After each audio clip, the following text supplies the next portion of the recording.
செம்பரம்பாக்கம், பூண்டி, புழல் ஏரிகளிலிருந்து கூடுதல் நீர் திறக்கப்பட்டிருக்கிறது. தற்போதைய அண்மை செய்தியை பார்க்கிறோம். கூடுதல் விவரங்களை செய்தியாளர் எழிலிடம் கேட்டு பெறலாம். எழில், சென்னைக்கு கனமழை இருக்கும் அப்படின்னு சொல்லியிருக்கிற நிலையில ஏரிகள்ல இருந்து நீர் திறப்பு அப்படிங்கிறது தற்போது செய்யப்பட்டிருக்கு. கூடுதல் விவரம் என்ன? அதாவது மிக கனமழை திருவள்ளூர் மாவட்டத்தில் மிக கனமழை பெய்யும் என்று வானிலை ஆய்வு மையம் தெரிவித்துள்ள நிலையில் சென்னைக்கு குடிநீர் வழங்கக்கூடிய பிரதான ஏரிகளான புழல், பூண்டி, சம்பரம்பாக்கம் ஏரியிலிருந்து உபரி நீர் திறக்கப்பட்டது.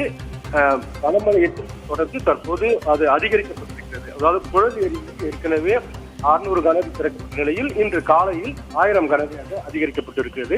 அதே போல பூண்டி ஏரியிலிருந்து 1300 கனஅடி திறக்கப்பட்ட நிலையில் தற்போது 3 மதகுகள் வழியாக 2500 கனஅடி தண்ணீர் கொசலை ஆற்றில் திறக்கப்பட்டிருக்கிறது. அதே போல சம்பரம்பாக்கம் 1200 கனஅடி உபரி நீர் திறக்கப்பட்டிருக்கிறது. அதாவது இந்த ஏரி ஒட்டுமொத்த கொள்ளளவு என்பது 85% அதிகரித்துள்ளதால் முன்னெச்சரிக்கை நடவடிக்கையாக இந்த உபரி நீர் திறக்கப்பட்டுள்ளது. அதே போல கரையோர மக்கள் பாதுகாப்பாக இருக்கும் நீர்வளத்துறையினர் அறிவுறுத்தி இருக்கிறார்கள். கூடுதல் விவரங்களுக்கு நன்றி எழில்.